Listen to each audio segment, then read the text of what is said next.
What do people say you look like? Ryan Seacrest. You did homework? We're not even paying you. I love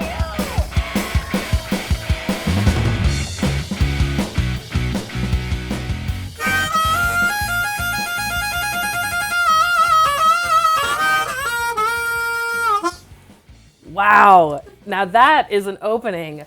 Idol Hangover, everybody. Last episode, I'm Shirley Halpern, music editor at The Hollywood Reporter, with Taylor Hicks, season 5 American Idol winner, and an all-around great dude. Thanks for coming. Thanks for having me. Taylor. Save the best for last, don't you? That's right. This is it. We're gonna shut it down. I got my sparkly shirt in honor of Donna Summer and Robin Gibb and just this wonderful finale that will happen tonight. But before that, let's talk about this week's episode. I was hoping to get a little bit of your comments on Jessica and Philip and how they did, since you've been on that stage, haven't you? I thought that they did really well. I think, each song that you perform on that stage, you get more comfortable being there. Obviously, when you load a giant audience like that, it completely changes the dynamic from a listening perspective, also with the monitors. But I think each song that progressed in the show, I think they got better and more comfortable. So I think it was a great finale show. Yeah, I think so too.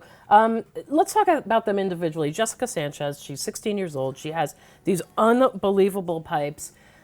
Do you feel like maybe, though, she's a little too polished? And I don't want you to insult her by any means, because she is phenomenal. But this is a very polished performance.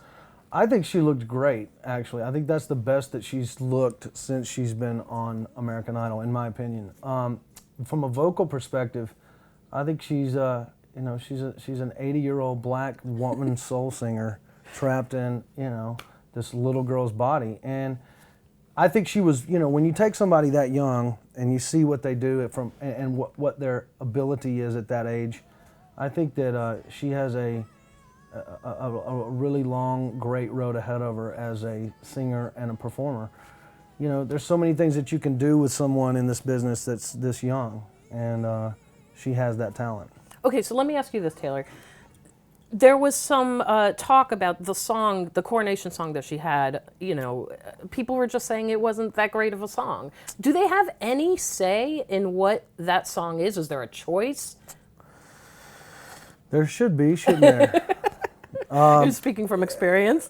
Well, interestingly enough, and I've said this from publicly already, is that I didn't like my coronation song. So I actually stood my ground in the studio and said, I'm not going to sing it. And actually, I got Elliot's song, because I knew if Elliot was into it, then I would be into it, because Elliot and I have similar influences. Right. So I kind of stood my ground and kind of said, hey, let's try this song. So I do not know if they have a choice, but I think that would be a great dynamic to add to the show.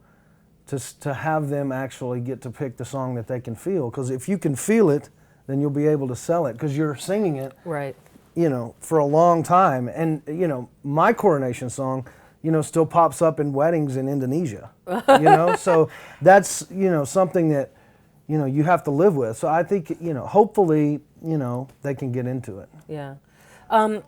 Philip Phillips had the opposite experience. He had, I thought, a really amazing song. What did you think of his song? I thought it was great. I never thought in a million years that Idol would actually incorporate some of the ideas of a Rhythm of the Saints, or a kind of a Paul Simon, Graceland feel. Mm-hmm. And I think that's very intelligent on the production side of it, because he is a little bit of the roots, and he has that. So I think it's because it's so different and because it's unique, I do believe that will be, the winning song. Yeah.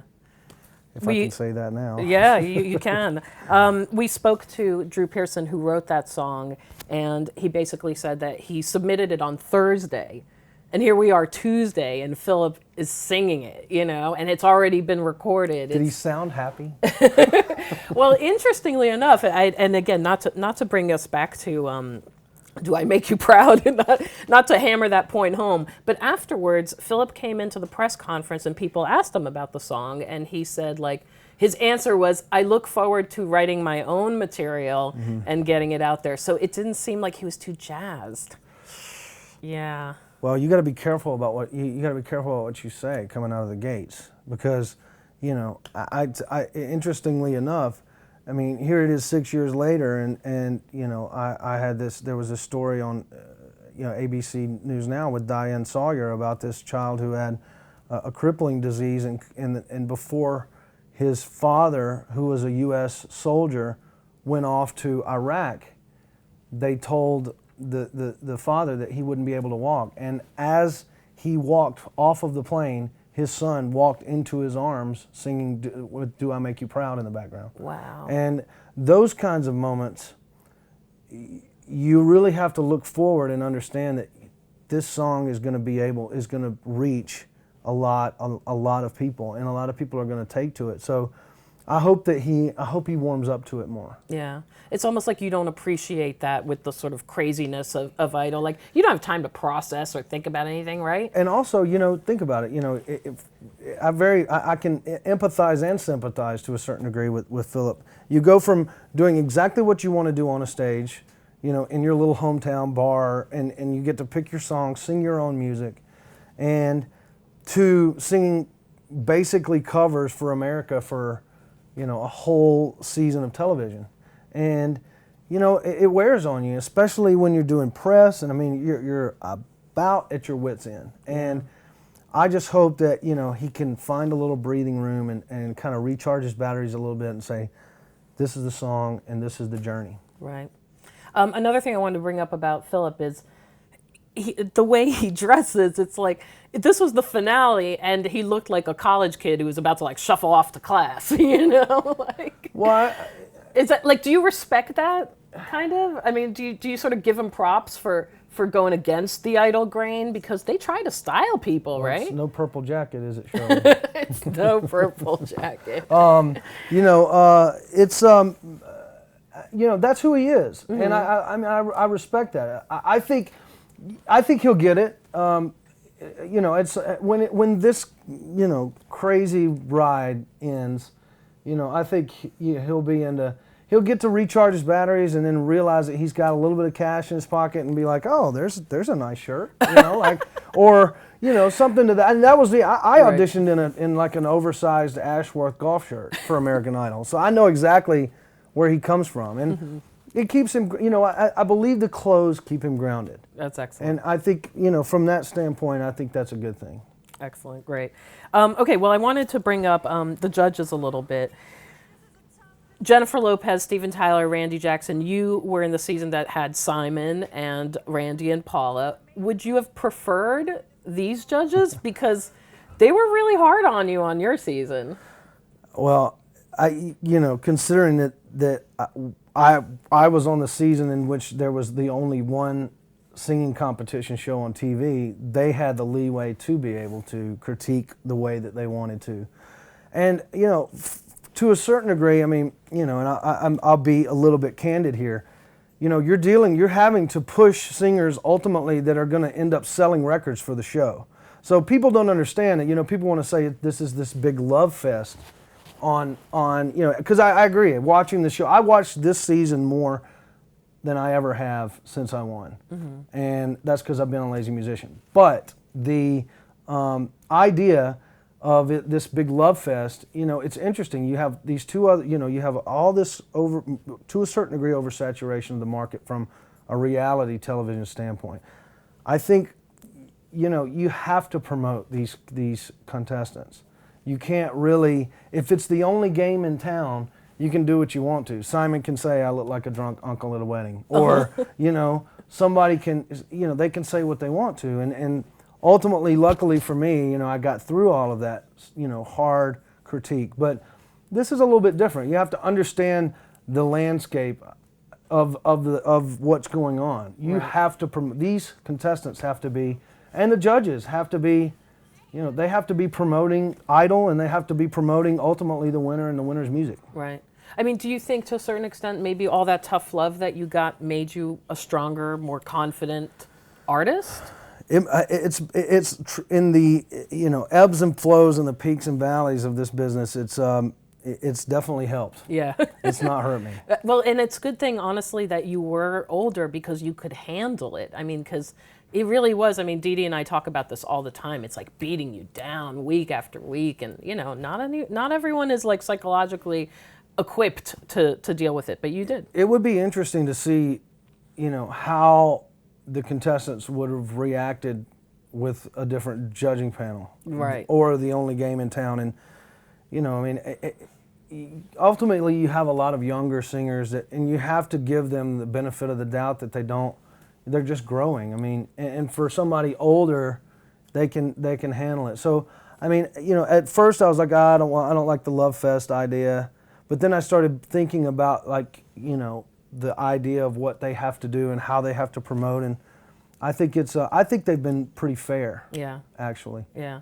Well, I gotta give you props again because not to be crass, but the music business is fucked, and you had like much more of a sort of realistic view of how people react, they treat contestants, they treat reality shows, so in a way, I think that the tough love maybe made you a stronger performer. Well, I appreciate that. Yeah. And, I've, since I was a kid and making my own records and having people turn me down and getting all these big hopes up that something big was going to happen and then it fall out from under you, your feet, and going through those particular emotions when you get to a stage like that. And ultimately it's about the voters, it's about the fans. And by the time you get to the top three, it's the judging panel and the critiques become less and less. You've built your fan base, and now all you have to do is pick good songs and instigate them. Right, and play to your audience,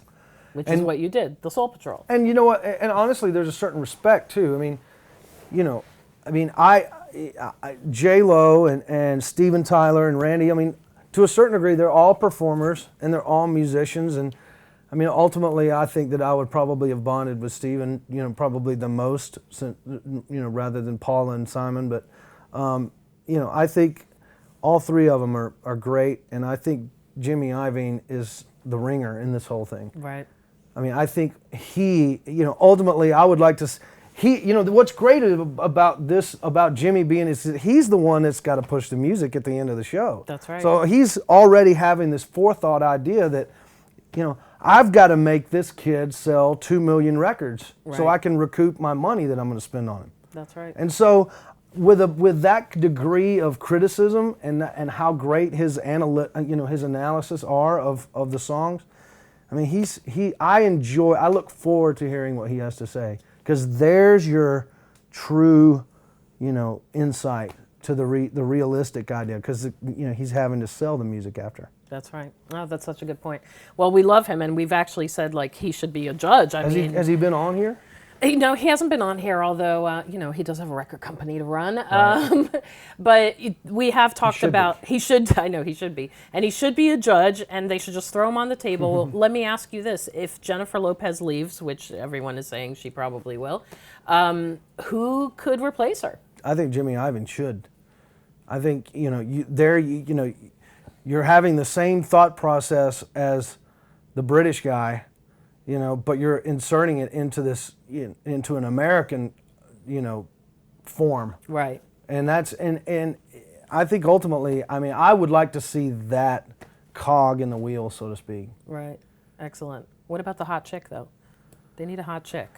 Yeah, you're right. Chicks do look good on TV when they're hot. I'm thinking like a Katy Perry or a Pink, or someone in between album cycles, right, who can spare the time, the 4 months that it takes. I've thought this through. Okay. Why not 4? I don't like the 4. It's too much. It's too many comments. It takes too long. Yeah. I think 3 is more compact. I think it works better. I think anything that Jimmy, even if you had Jimmy on the outside like he's been this season, I think that would be good. And you're right. I forgot. There needs to be that female presence there. Yeah. Do you think J-Lo's leaving? Yes, I do. I've thought it for a while. Is she performing? Why did I hear something that she was performing again? We had heard that too, but I wasn't able to confirm it. There will be some sort of J-Lo tribute. All the judges are getting like their own video segments on the finale tonight. So, and she has a show this weekend in Las Vegas. Yeah. Your soon to be hometown, which we will talk about in This Is Perfect, Part 2 of Vital Hangover. Come back on Friday for the second part of our interview with Taylor Hicks, where he's going to tell us all about his new projects, his Vegas show, music, and all kinds of fun stuff. What do people say you look like? Ryan Seacrest. You did homework